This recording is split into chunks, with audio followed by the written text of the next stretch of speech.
Mpenzi mtazamaji, karibu kwa uchambuzi wa lesoni juma hili, ikiwa tuko katika robo ya 4 na somo litakuwa somo la kwanza lenye mada ambayo inasema kichocheo cha mafanikio. Ikiwa tuko katika robo nyingine mpya, na mambo ambayo tutakuwa tukijifunza katika robo hii, tutajifunza kutoka kitabu ni cha Yoshua. Kwa hivyo kuna mafundisho ambayo tutaweza kupata pale. Kwa hivyo nakuomba uweze kujumuika pamoja na sisi kwa takriban majuma 13 ili tuweze kuona ni kipi ambacho tunaweza kujifunza kutokana na kitabu cha Yoshua. Somo la kwanza linapatikana katika wiki ya Septemba 27 hadi Oktoba 3. Na kama ilivyo ada, tutampisha mwalimu George aweze kutubariki kwa ombi. Mtakatifu aishie mahali pa juu, muumba mbingu na nchi na vyote vilivyomo, wakati huu tungependa kujadilia neno lako Bwana. Tunaomba kwamba Hebu Roho Mtakatifu aweze kuwa mwongozi wetu na tupatie usikivu na kufahamu neno lako Bwana. Tunaomba kwamba hebu katika yote tuweze kutukuza jina lako, na ni katika jina Yesu Kristo tunaomba na kuamini. Amina. Na mfungu la kukariri linapatikana katika kitabu ni cha Yoshua, sura ni ya kwanza, aya ni ya 7. Nayo inasema, uwe hodari na ushujaa mwingi. Uangalie kutenda sawasawa na sheria yote aliyokuamuru Musa mtumishi wangu. Usiiache kwenda mkono wa kuume au wa kushoto, upate kufanikiwa sana kila uendako. Mwalimu, pengine mbona tujifunze kitabu cha Yoshua? Yoshua Naam, ndiye aliyeshika usukani baada ya Musa kufa. Unajua, tuambiwa kwamba Musa ndiye aliyewaongoza wana wa Israeli kutoka wapi? Misri. Naam. Na akawa nao jangwani miaka ngapi? Miaka 40. Sasa Musa alikuwa anang'ang'ana na hao wa Israeli miaka hii yote. Kitu ambacho tunajua ni kwamba kutoka Misri kuelekea Kanaani haikuwa ni lazima wamalize miaka 40. Lakini kwa sababu ya kuwa, naweza sema watu wengine wanaweza sema kwamba walikuwa kichwa ngumu, walikuwa ni watu ambao hawataki kusikia maagizo. Sasa ndio sababu wakamaliza miaka 40. Lakini kwa hivyo Musa alikuwa anapambana na hao wana wa Israeli miaka hii yote 40, mpaka wakati ambapo sasa wamefika wapi? Ukingo wa Yordani. Lakini kwa sababu ya kukiuka amri ya Mungu ambayo Musa aliamriwa, wakati ambapo wana wa Israeli walikuwa nalia, wanasema wako na kiu nini. Sasa ile hasira ya Musa, akachukua fimbo na akatandika akatandika lile mwamba ambalo Mungu aliwaza kumfanya aliwaanza kuambia kwamba aweze fanya aweze kuligusa, lakini yeye akatandika. Na basi kwa sababu ya hiyo kosa, basi ikawa kwamba hataweza kufanya hataweza kuwafikisha wana wa Israeli katika nchi ambayo walikuwa wameagizwa wataweza kuichukua. Kwa hivyo sasa tunaona Yoshua anachukua mahali ambapo Musa ameachia. Mwalimu, ni kusema kwamba kile kizazi ambacho kilianza ama kile kizazi ambacho kilitoka Misri hakikufanikiwa kufika nchi ya ahadi. Na kama vile ambavyo umetudokezea, ama kama vile ambavyo tumekuwa tukiona katika robo ambayo imepita, tunaona kutotii kwao ndiko ambako kulifanya wasiweze kuifikia nchi ya ahadi. Kwa hivyo tunaona kwamba kuna kizazi kingine ambacho ndicho kinakuja kuingia katika nchi ya ahadi. Tutaweza kuangalia ni kipi hiki ambacho kiliwafanya wasiweze kuingia, ni kipi hiki ambacho kitatufanya pia na sisi. Mwalimu, unajua tuko katika pilka za mwisho, tuko katika ukingoni mwa Yordani. Kwa hivyo ni masomo gani ambayo tunaweza kujifunza ili kuhakikisha kwamba haturudii makosa waliofanya wale ambao hawakufanikiwa kuingia, wale ambao waliweza kuangamia jangwani. Kumbuka tumesema kwamba Musa amekufa. Na tunajaribu kuangalia nafasi ya Yoshua. Huyu alikuwa ni nani? Yoshua 1:1 hadi 9. Yoshua 1:1 hadi 9. Yasema hivi. Naam. Ikawa baada ya kufa kwake Musa, mtumishi wa Bwana, Bwana akamwambia Yoshua, mwana wa Nuni, mtumishi wa Musa, akasema. Mwalimu, tunaona kwamba Mungu anasema Musa ni mtumishi wake, mtumishi wa Bwana. Lakini anatumia nini pale kwa Yoshua? Anasema ya kwamba mtumishi wa Musa. Kwa hivyo tunaona ni kana kwamba ni msaidizi wa Musa. Mbona mwalimu asije akamuita mtumishi wa Bwana? Alikuwa mtumishi wa Musa. Naam. Katika miaka hii yote ambao Musa alikuwa anaongoza wana wa Israeli, yeye ndiye aliyekuwa yuko karibu na Musa. Na kwa hivyo hata tunaambiwa kwamba hata wakati ambapo Musa alikuwa na tumana ya kwamba waweze kuweza kuangalia nchi ambayo inatakana waweze kurithi, tunapata kwamba huyu ndiye alikuwa mmoja wao. Yoshua alikuwa ndio mmoja wao. Na kwa hivyo tunamuona hapa kama alikuwa ni msaidizi wa Musa kwa njia fulani.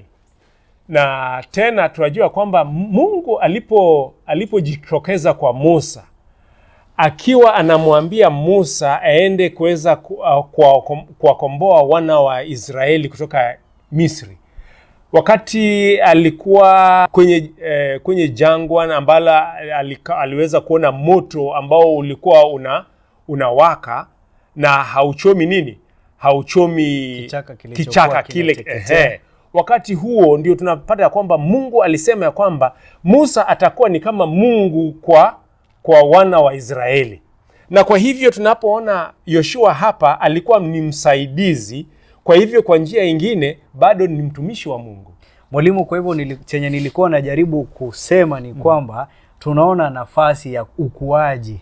Kwa sababu tutakapokuwa tukiangalia kitabu cha Yoshua mwishowe, Mungu atamuita mtumishi wa Bwana. Kwa hivyo tunaona vile ambavyo amekuwa, vile ambavyo anakuwa safari ya kiimani. Na kwa hivyo hata sisi tunapaswa kukua vivyo hivyo katika safari hii. Hatupasi kuwa mahali ambapo tunasema ni stagnant, mahali pamoja. Tuzidi kukua. Mwalimu, sijui kama unaweza kutupasha mawili matatu kutokana na siku ya Jumapili, Musa mpya. Kuna sababu ambao anasema Musa mpya. Ukiangalia katika lesoni hii, tayari lesoni hii inasema ya kwamba nafasi ya ngapi? Nafasi ya pili. Kitabu cha Yoshua. Na ukinapofikiria utaweza kujiuliza ni nafasi gani hii ya pili ambayo tunaipata katika kitabu cha Yoshua.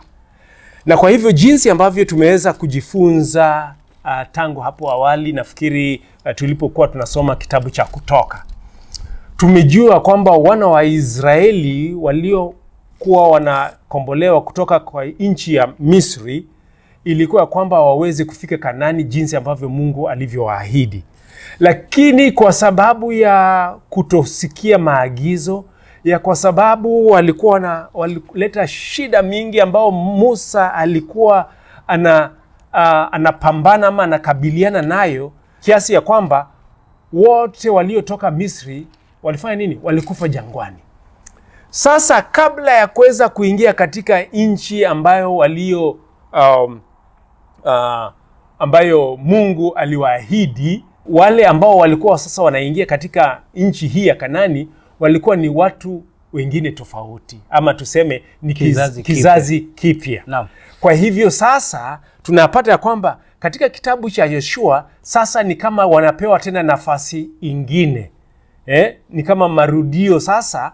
Wale ambao waliopewa nafasi waweze kuingia katika nchi Kanaani hawakufika. Lakini sasa kuna kizazi hiki ambayo ni ya pili, wanapewa nafasi ingine ya pili. Kwa hivyo tunapata kwamba sasa tunapata tena Musa mpya.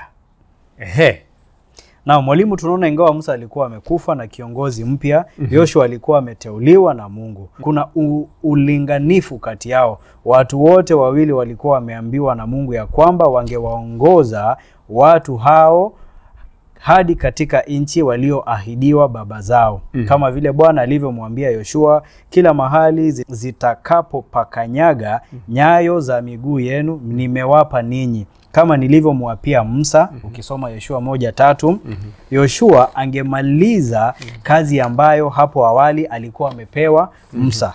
Kweli alikuwa Musa mpya. Walimu, kwa hivyo tunaona ni kana kwamba anakuja kumaliza kazi ambayo Musa alianza. Kwa hivyo ni kana kwamba tu Musa bado yupo, kwa sababu ahadi Musa alipewa kwamba angewafikisha wapi? Nchi ya Kanani. Mwalimu, tukisoma katika kitabu ni cha Kutoka 33:11, kuna kitu pale ambacho kilinifurahisha.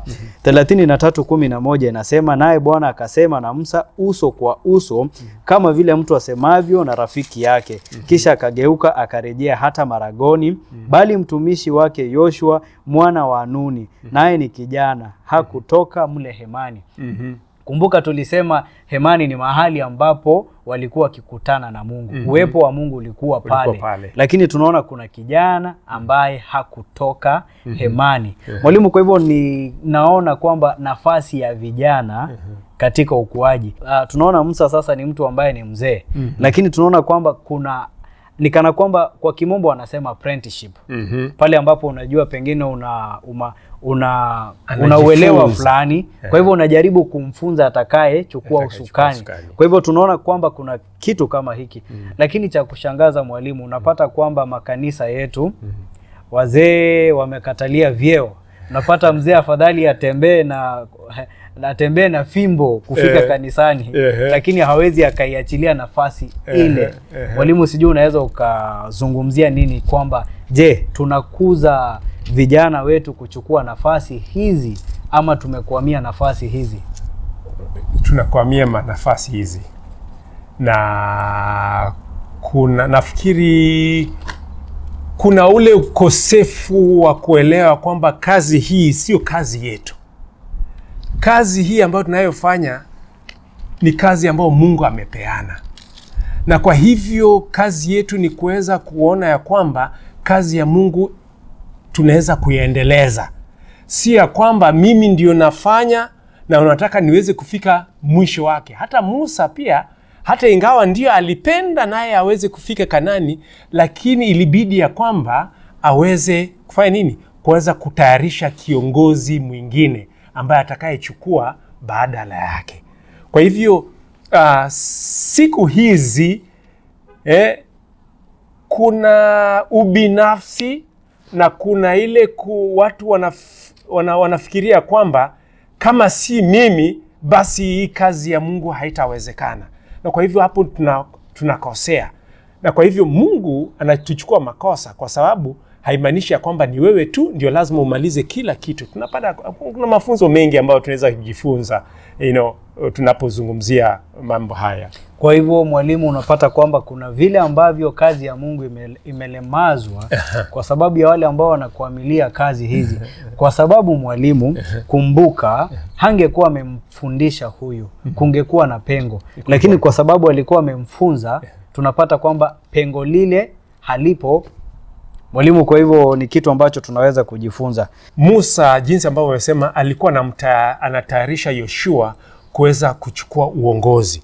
Na kwa hivyo tunapata ya kwamba, nafikiri ulikuwa umeisoma katika kitabu cha, nafikiri ilikuwa Kumbukumbu la Torati 31 fungu la 7 hadi la 8. Inasema, Musa akamwita Yoshua, akamwambia machoni pa Israeli wote, uwe hodari na moyo wa ushujaa, maana utakwenda pamoja na watu hawa hata nchi Bwana aliyowaapia baba zao ya kwamba atawapa, nawe utawaridhisha. Asante. Naam.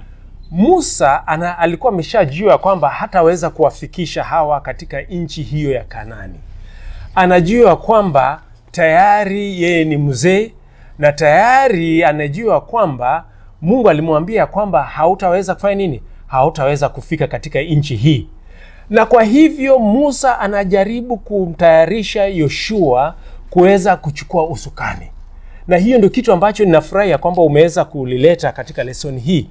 Ya kwamba tuweze kujua kwamba unapopewa uongozi, lazima ujue ya kwamba sio wewe ndio utakayefikisha mpaka mwishowe.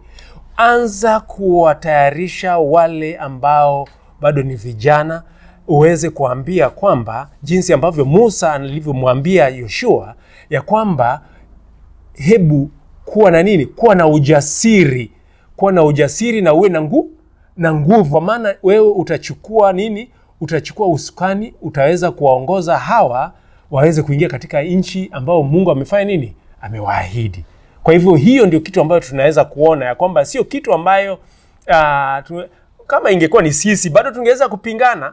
Tungeweza kupingana, hii nini, huyu bado ni mdogo sana, bado huyu hana ujuzi, nini, inatakana aweze kupata experience nini, vitu kama hivyo. Lakini tunaona kwamba Musa hapa alikuwa anamtayarisha huyu Yoshua kuweza kuchukua nafasi yake. Na hivyo ndio vile inatakana hata sisi pia tuweze kuwa ya kwamba tunapopewa uongozi tuweze kuwa tunawaandaa hata wale ambao watakaochukua baada ya sisi tutakapokuwa tunatoka.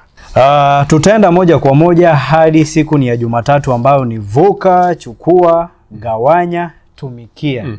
Mwalimu, vuka, walikuwa wavuke wapi? Yordani. Walikuwa wachukue nini mwalimu? Nchi ya Kanaani. Vile vile gawanya, walikuwa wagafanya nini? Wagawanye nchi, na vile vile kutumikia. Kwa hivyo kutumikia ilikuwa himizo kwamba waweze kumtumikia Bwana.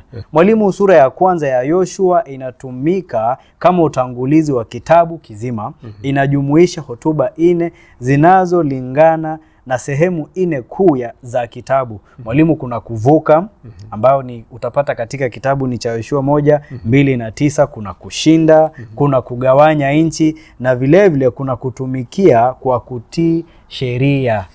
Mwalimu, tunaweza kutumikia tu kwa kutii.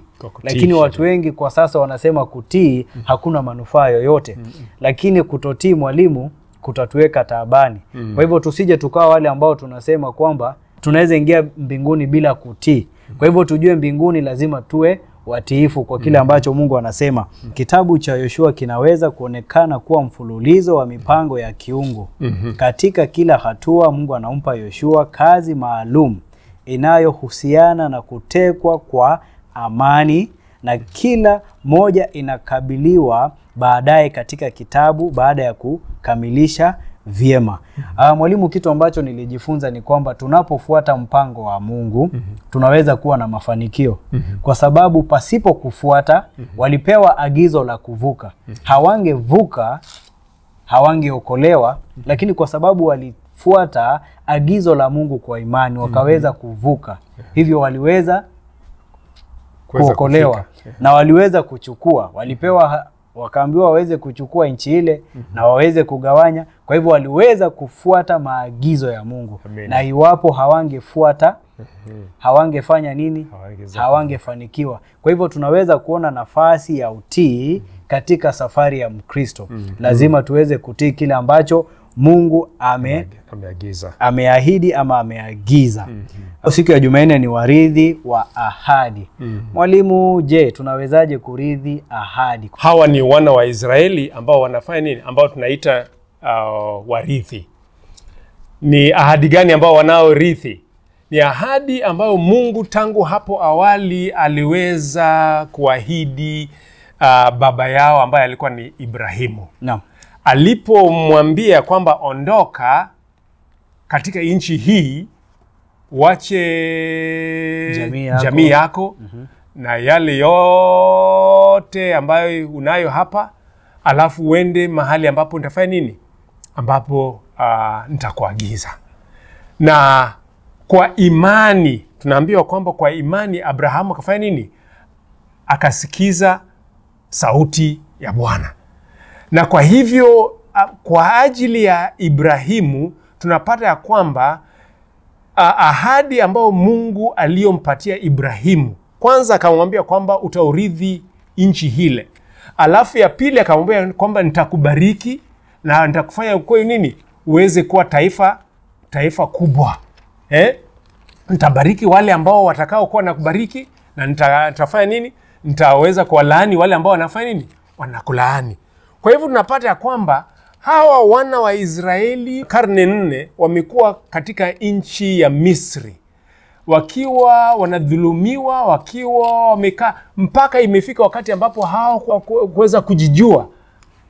Na kwa hivyo tunapata kwamba sasa Mungu anajitokeza kwao, tunapata na hiyo ndio tulikuwa tumejifunza wakati ambapo tuliweza tulipokuwa tunazungumzia leseni iliyopita, wakati ambapo Musa aliweza kuwatoa katika nchi ya Misri, ya kwamba wakati huo ndio wanakuja tena kujifunza Mungu wao ni nani.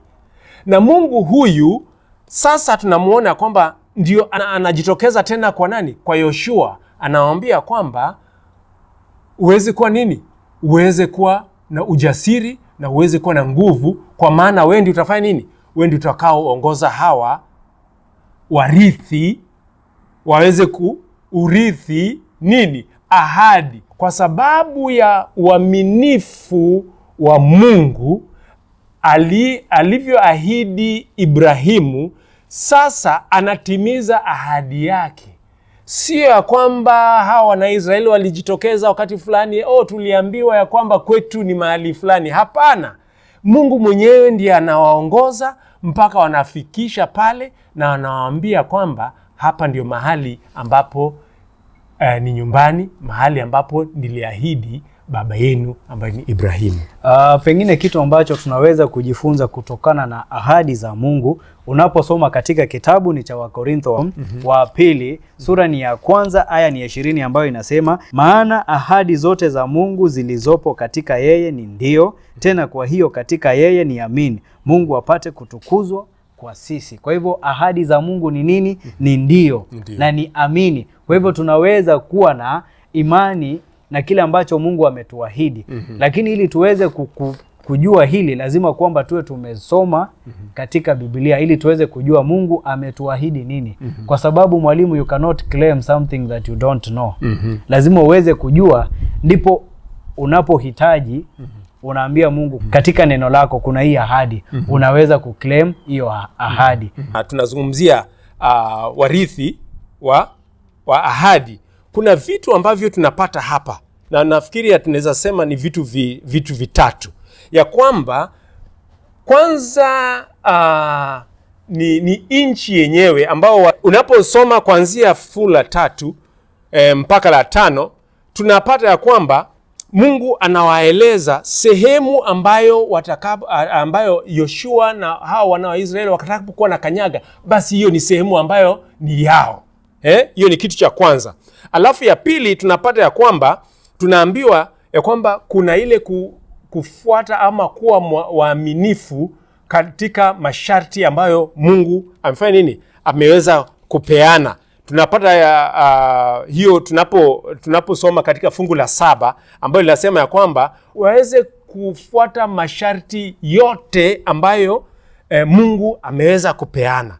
Alafu la mwisho tunapata kwamba watakapofuata haya masharti yote wataweza kufanikiwa kwa sababu haya yote. Kwa hivyo hiyo kufanikiwa pia tunapata kwamba ni ahadi ambayo Mungu anafanya nini? Anatoa. Kwa hivyo tunapokuwa waaminifu, basi kuna kufanikiwa ambao litakalofuata. Mwalimu, kwa hivyo kufanikiwa ambayo tunazungumzia sio ile ya prosperity gospel. Sio kwa sababu kuna watu ambao wanasema panda mbegu ili ufanikiwe. Mungu asemi upande mbegu ili akufanikishe. Anasema uweze kufuata amri zake, si kupanda mbegu. Ambao kuna wengi ambao, mwalimu, siku hizi wameneza mambo haya. Tutaenda moja kwa moja hadi siku ya Jumatano ambayo ni uwe hodari. Mwalimu, mbona Mungu amwambie Joshua awe hodari? Hata mimi pia nilikuwa najiuliza ni kwa nini. Kwa maana tunapata kwamba Mungu alirudia mara ngapi? 2. Mara 2. Ukisoma fungu la 6 na ukisoma fungu la 7, tunapata kwamba Mungu anarudia. Alisema na tena akafanya nini? Akarudia. Sijui nisome 6, inasema uwe hodari na moyo wa ushujaa, maana ni wewe utakayewaridhisha watu hawa nchi hii niliyowaapia baba zao ya kwamba nitawapa. 7, uwe hodari tu na ushujaa mwingi, uangalie kutenda sawasawa na sheria yote aliyokuamuru Musa mtumishi wangu. Usiache kwenda mkono wa kuume au mkono wa kushoto, upate kufanikiwa sana kila uendako. Wana wa Israeli ambao ni watoto wa Yakobo, miaka 40 walikuwa jangwani wakisumbuana na Musa. Unapotokea kwamba sasa kuna yule ambaye anayechukua usukani, lazima aweze kutayarishwa. hawa watu ni watu ambao ni vichwa ngumu. Kwa hivyo kitu ambacho inayohitajika ni kwamba uweze kuwa hodari. Watakusumbua. Na ikiwa wewe utakuwa mtu ambayo moyo wako ni ile nyepesi ama mtu wa kuweza kusirika haraka, basi hutaweza. Lakini kazi ambayo nakupatia, ningesema kusema hivyo, ya kwamba ni kazi ambayo ni ngumu. Kwa hivyo kuwa na nini? Kuwa na ujasiri na kuwe hodari. Kwa sababu hawa watu sio watu hivi. Hiyo ni kitu ya kwanza. Huko wanapokwenda sio mahali ambapo wataweza kupata ya kwamba haina mwenyewe. Kuna watu walikuwa naishi pale. Hiyo nchi ya Kanaani watu walikuwa naishi pale. Yani watu ambao wanasema walikuwa majitu. Kwa hivyo hawakuwa hivi ambao utaenda hivi alafu upate ya kwamba ni mahali ambapo wazungu wanasema bed of roses, ama unaenda mahali unapata ya kwamba kila kitu kimeandaliwa, chakula kimeandaliwa, mahali pa kulala kiko pale. Kwa hivyo utahitaji kuwa hodari, hutahitaji kuwa hodari. Lakini kuna vita pale mbele. Kwa hivyo ikiwa wewe utakuwa ni uko na moyo ambao ni nyonge, basi utakapofika jinsi ambavyo ripoti ambayo iliyokuja kuenda kupeleleza nchi ya Kanaani, ripoti walipokuja nao ilikuwa nini? Wanasema kwamba wale ni majitu, hatutaweza. Moyo wao ukafanya nini? Ukakufa. Na kwa hivyo hapa sasa tunapata kwamba Yoshua, Mungu anamwambia kwamba hebu uwe na nguvu, uwe hodari, kwa maana yale ambayo yako mbele itabidi ya kwamba uweze ni kiongozi ambao utaweza kuwaongoza waweze kushika. Kwa hivyo lazima waweze kuwa hodari, kwa sababu kule ambako wanakwenda, kama vile ambavyo umesema kulikuwa na pambano, na vile ambavyo tuliweza kusema ni kwamba hawa watu walikuwa ni watu ambao ni wakubwa, ni watu ambao walikuwa wamejihami vizuri, ni watu ambao walikuwa wazuri kivita, walikuwa na jeshi kubwa. Kwa hivyo lazima waweze kuwa hodari. Amina. Nakumbuka huyu alikuwa ni kijana.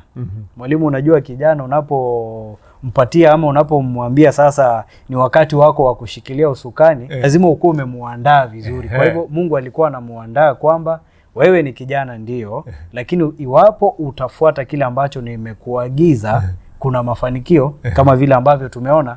Kwa hivyo lazima uwe hodari. Na mwalimu, hata sisi kwa sasa lazima tuweze kuwa hodari, kwa sababu tuko vitani.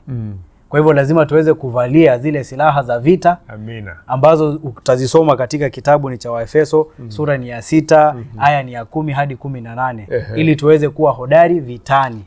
Na iwapo hatutakuwa na silaha hizi, iwapo tutapungukiwa, mwalimu, shetani atapata nafasi ya kutushinda. Lakini kama vile ambavyo unasoma katika kitabu ni cha Wakorintho wa pili 11, tunapaswa kuzijua ila za mwovu, kwa sababu zinafunuliwa kwa Biblia.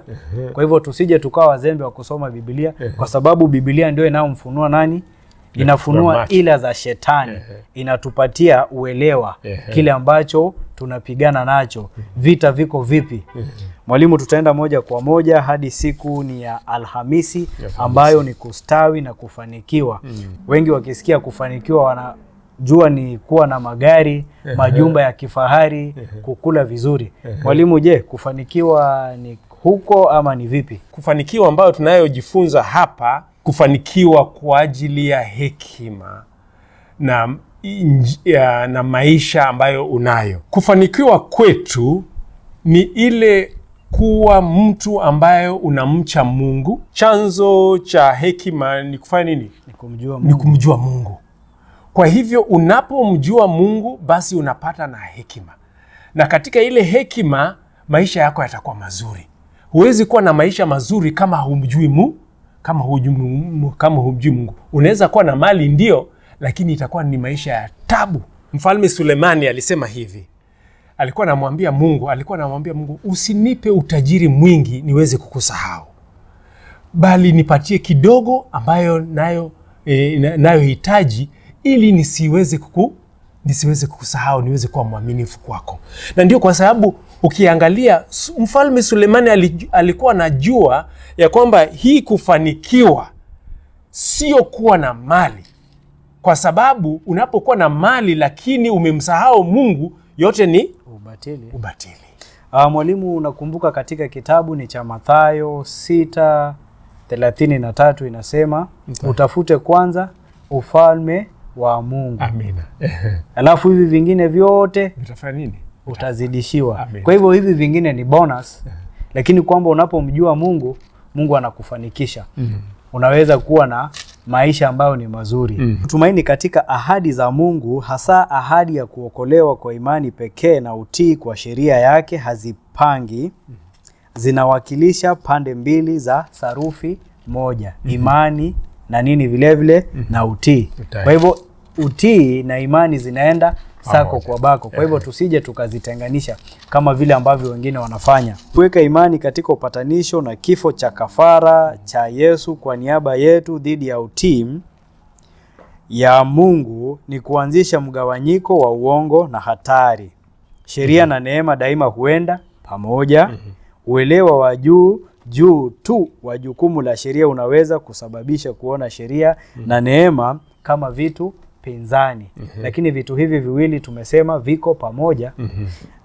Vile vile tunaona kwamba waandishi wa Agano la Kale waliiheshimu sana sheria na waliona kuwa chanzo cha furaha. Ukisoma katika kitabu ni cha Zaburi 1:2, Zaburi 119, 70, 77 na 177, ikizingatiwa na kutumiwa kwa usahihi. Sheria itaongoza kwenye ufahamu wa kina wa hali ya dhambi ya mtu mwenyewe na hitaji la haki ya Kristo. Yoshua 3:7. Yoshua 3:7 inasema, Bwana akamwambia Yoshua, hivi leo nitaanza kukutukuza mbele ya Israeli wote, wapate kujua ya kuwa mimi nitakuwa pamoja na wewe kama nilivyokuwa pamoja na Musa. Asante. Hivi leo nitaanza kufanya nini? Nitakutukuza. Kwa hivyo tunapozungumzia juu ya kufanikiwa, tunaona kwamba Mungu, unapokuwa unafuata maagizo ya Mungu na sheria yake, yeye mwenyewe anaanza kukutukuza, na katika macho ya wale wote ambao unaoishi nao wataweza kuona kuna jambo fulani katika maisha yako. Ataweza kuona ya kwamba huyu amefanikiwa, maisha yake ni mazuri, jamii yako ni nzuri, yale ambayo unayo, shida mingi ambayo watu wengine wanazo, unakuwa kwamba wewe hauna. Sio hiyo tu, bali katika hekima, katika mienendo yako yote, utakuwa watu wanaweza kuona kwamba huyu yuko na Mungu. Mwalimu, sijui kama utatutamatishia kwa ombi. Wacha tuombe. Baba mtakatifu, aishiye mahali pa juu, imefika wakati ambapo tungeweza kumaliza lesoni hii ambayo tumekuwa nayo tukiwa tunajadilia. Bwana, tunaomba ya kwamba katika yote ambayo tumejifunza, jina lako liweze kutukuzwa. Ikiwa tumeenda kinyume cha mapenzi yako, tusamehe. Lakini yale ambayo tumetukuza jina lako, Bwana, hebu tubariki nayo. Bariki wale wote ambao wanasikiza mafunzo haya. Bariki kila mmoja, jamii yote kwa jumla ambao wanaotafuta kujua ukweli, ili waweze kubarikiwa, waweze kufanikiwa, kwa sababu umeahidi. Tunaomba haya machache tukiwa tunaamini kwamba tusikiza, kwa jina la Yesu Kristo aliye Bwana mkombozi wetu. Amina.